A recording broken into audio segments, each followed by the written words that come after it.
The GameCube Pokemon games are some of the best Pokemon games to ever be released. Many people look back on these games very fondly with a lot of nostalgia, myself included. However, it would not be a Pokemon game without some jank here or there.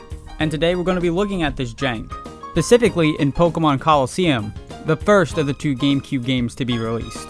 So without wasting any more time, let's get into the jank.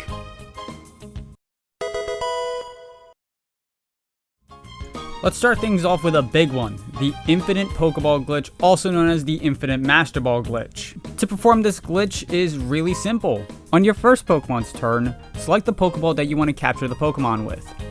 Here I select a Great Ball and then I select Noctowl as my target to catch. Then on your other Pokemon's turn, move the Pokeball in your item bag to a different slot. This, for whatever reason, causes the game to not properly subtract the used Pokeball from the amount that you have. You have to do this every single time you want to try to capture the Pokemon in front of you, but as long as you can keep it up, their use is indefinite. During my playthrough of Pokemon Colosseum, I did forget a few times to swap around the Pokeballs, but no big deal as long as you carry multiples of them. You do need more than one type of Pokeball in order to perform this glitch, but after you have two types, there's really nothing stopping you from keeping this glitch going until the end of the game. With this glitch, you effectively never have to buy Pokeballs again except your initial purchase at the start of the game, as the game does hand you Great Balls and Ultra Balls pretty frequently. Not that money is any kind of issue in Pokemon Colosseum whatsoever, but hey, infinite Pokeballs. This glitch also works with the Master Ball, believe it or not. Because of this, you effectively shut your opponent out of one Pokemon every battle if they carry a Shadow Pokemon with them. Gonzap's Skarmory, Master Ball. Nazcor's Metagross, Master Ball. The final boss's T-Tar, Master Ball. It's absolutely insane how you can just take out one of their Pokemon, guaranteed every time. The world is literally your cloister with this glitch. It's unbelievable. One tip that I highly recommend is putting your weaker Pokemon in the first slot. Since on their turn you have to select the Pokeball to be thrown, your stronger Pokemon should be in the second slot because they can still do whatever they want. All you have to do on their turn is swap around the ball, but you can still attack with them. I usually had my Sneasel in the first slot because, well, it's a Sneasel and it's kind of trash. And the only reason why I was using it was because one of my friends wanted me to, but yeah. But yeah, that's the Infinite Pokeball glitch. That's all I have to say about that. Let's move on to the next one.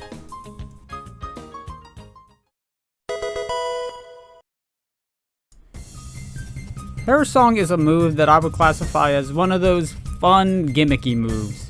For those who don't know, Parasong basically puts a counter on all Pokemon on the field. This counter starts at 3 and counts to 0. If the counter hits 0, then all Pokemon who have been inflicted with it will faint. But did you know with this move that you can effectively gain 3 times the experience using it? This glitch is actually really easy to perform. It takes a little bit of setup. All you need is a Pokemon that can inflict a status ailment that deals damage such as poison or burn, and a Parasong user. For this example, I have my Ghostly Ghoul Greg, who knows Parasong, and I brought in Loppy from my Pokemon Fire Red Living Dex, who happens to know Toxic. A little bit of backstory on Loppy here. She served me pretty well with the Elite Four. We used Sunny Day and swept with Solar Beam. It was a good time. Anyway, back to the point. Don't stress too hard about finding a Mon that knows Toxic, because honestly, you get it from the Pyrite Colosseum, and Toxic can literally be taught to anything. The first thing you're gonna do is make sure your opponent only has one Pokemon left. And now you can begin the setup. Now lower the target Pokemon's health so that way it's guaranteed to faint to Toxic, Burn, or Poison. Either one of those will work. Now inflict it with the status ailment that you want to faint it with. I went with Toxic because its damage increases every turn. That, and it was just convenient because literally everything learns Toxic and the TM is handed to you in every game. Now, set up the Parasong. You can set these up on the same turn, don't worry about it too much. Just as long as the Pokemon faints to the status ailment while Parasong is active, the glitch will trigger. Thankfully, since we're in Pokemon Colosseum, now all you have to do is sit back and wait. Just call to your Pokemon every turn, don't do any damage, and just let the number tick down. And as you can see in the footage, the Spheal goes down to Toxic while Parasong is active, thus triggering the glitch. There, gained some experience right there. And then the Parasong timer clicks, and it goes off again. And this will do it for every Pokemon that is inflicted with Parasong. I guess something is just wrong in the code.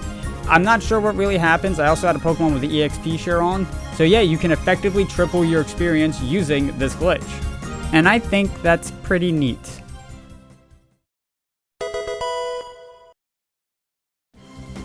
What's that? You got Shadow Pokemon to purify? But Grandma got stuck in the Nether again? Well, I got a solution for you. Head up to Agate Village and quickly make your way to the daycare over on the east side of the village. Put one Shadow Pokemon in the daycare and then fill your team up with Shadow Pokemon. Then you're going to run over to the cliff on the left side of the entrance. Now start holding down on your controller. Once you see the screen vibrating like crazy, you're going to want to unplug your controller while still holding down. Then, while holding up on your controller, you're going to want to plug it back in. Once the controller is plugged back in, just let go of the analog stick and Wes will begin walking towards the camera. The screen should still be vibrating, and if it is, you've done it right. Congratulations, you're now infinitely walking. Okay. This does count as you walking, so as you're taking these steps, the Pokemon's shadow gauge or heart gauge is being lowered, slowly but surely. This is why we also put one in the daycare, because when you put one in the daycare, it will also decrease its heart gauge with each step that you take. After you finally save Grandma, just come back in like 6 hours and all the shadow gauges will be empty. Bada bing, it's that simple. I have used the hell out of this in my Pokemon Colosseum playthrough. That's why my hours are so high. But yeah, it really is that simple. Just make sure to give your GameCube, Wii, or emulator a break because having something on for that long is never a good idea.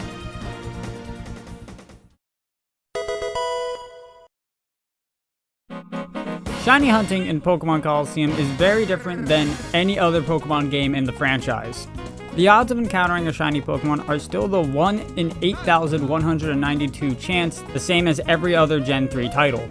However, what's strange about this is that before you catch the Pokemon, you have no idea whether or not the Pokemon you're about to catch is shiny. This is due to how Pokemon Colosseum handles Pokemon generation. You see, when a trainer first sends out a Shadow Pokemon, its stats and shininess are effectively locked in place.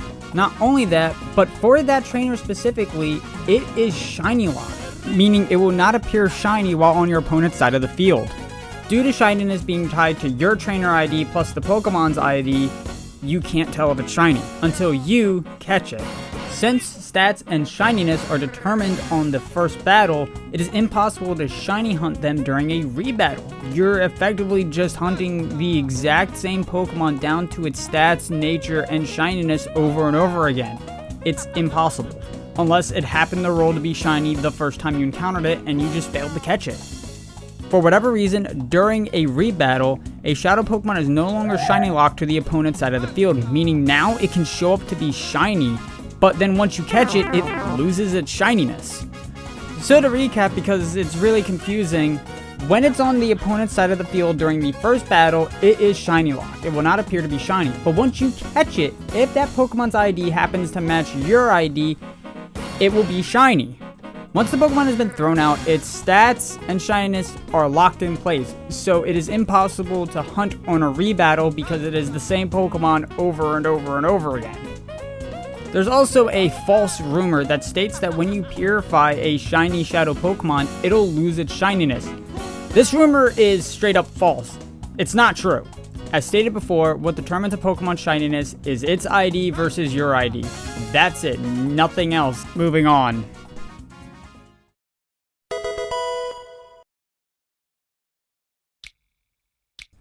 The e-reader was an accessory that was made for the Game Boy Advance. What it would do is it would allow you to swipe these little cool, cute cards and they would unlock content in your games.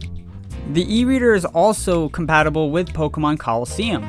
Essentially, what the e-reader cards for Pokemon Colosseum would do is allow you to catch 3 additional Shadow Pokemon. Sadly though, in all international versions of Pokemon Colosseum, the e-reader room is made inaccessible. This is probably due to the low sales of the e-reader outside of Japan. So without cheats or hacks, you can't gain access to these 3 additional Shadow Pokemon. Despite this, these rooms were fully translated and work in international versions of the game.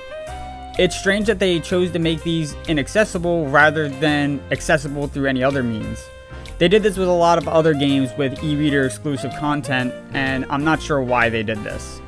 The 3 Shadow Pokemon that were e-reader exclusive were Togepi, Mareep, and Scizor. While Togepi and Mareep made it into this game's sequel, XD Gale of Darkness, Scizor unfortunately did not make it and is still e-reader exclusive. In order for you to legitimately get the e-reader Shadow Pokemon, you're going to need the following. You're going to need a Japanese GameCube, a Japanese version of Pokemon Colosseum, a Japanese e-reader, and the e-reader cards themselves. This is quite the pricey investment, but to some people, it's worth it. To others, not so much. I'll leave that up to you.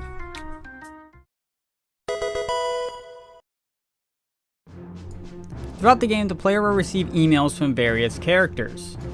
However, a lot of these emails actually go unused and suggest that there were a bunch of planned Shadow Pokemon that were just cut from the game for one reason or another. The cut Shadow Pokemon were Minun, Spoink, Baltoy, Castform, Psyduck, Porygon 2, Wishcast, Xatu, Wobbuffet, Weremore, Electrode, Snorunt, and Kecleon.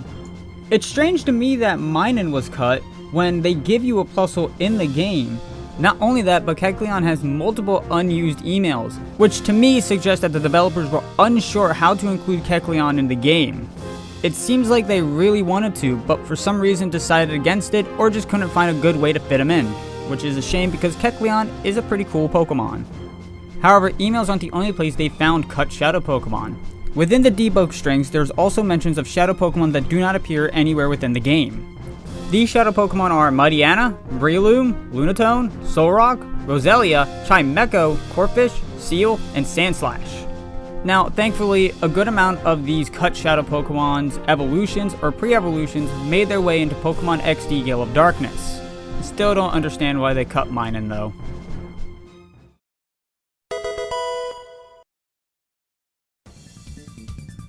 Alright, let's wrap things up with a very useful glitch. This glitch is simply known as the X item glitch, and it is incredibly useful for setting up massive sweepers such as Espeon. Honestly wish I knew about this glitch when I first started playing the game, but let's get into how exactly X items work in this title. You see, on a Pokemon's turn when you're selecting its moves or whether to use an item, if you decide to use an X item, it will automatically be used on the Pokemon's turn that you're using up. For example, if I used an X item on Greg's turn, it would automatically be applied to Greg. I don't get to choose what Pokemon is selected. It auto-uses onto Greg, my Misdreavus.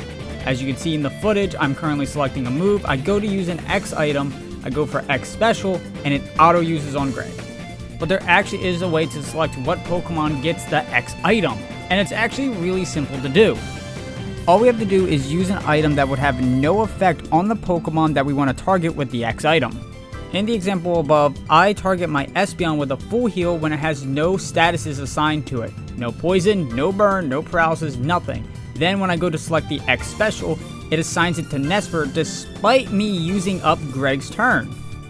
If I had known about this glitch when I did this playthrough, so many more fights would have been a lot easier. Getting a free setup on something like an Espeon is insane. And also, I did test it, you can't do stat ups to Pokemon that are in your party. It just says it would be meaningless to use the item.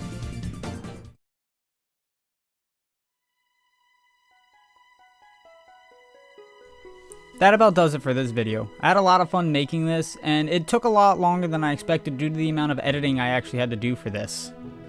If you enjoyed this video, leave a like or comment. It means a lot to me, actually.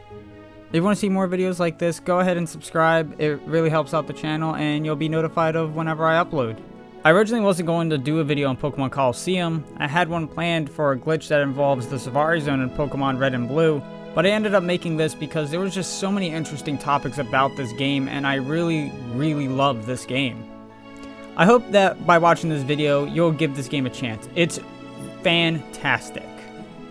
Almost all the footage you saw in this episode was live streamed over on Twitch. Go ahead and follow me there. I typically live stream late at night, and it's a pretty good time. I always have a lot of fun, and I enjoy talking to you guys. And if you happen to miss the live stream, go ahead and check out Milky Seed Plays on YouTube. I happen to upload all my live streams there. I'm currently playing through all the Pikmin games before Pikmin 4 releases later this month, and I'm also currently doing the post-game in Colosseum right now. I hope to see you all there, and thank you so much for watching. It means a lot, and I hope you all have a wonderful day. Take care, folks.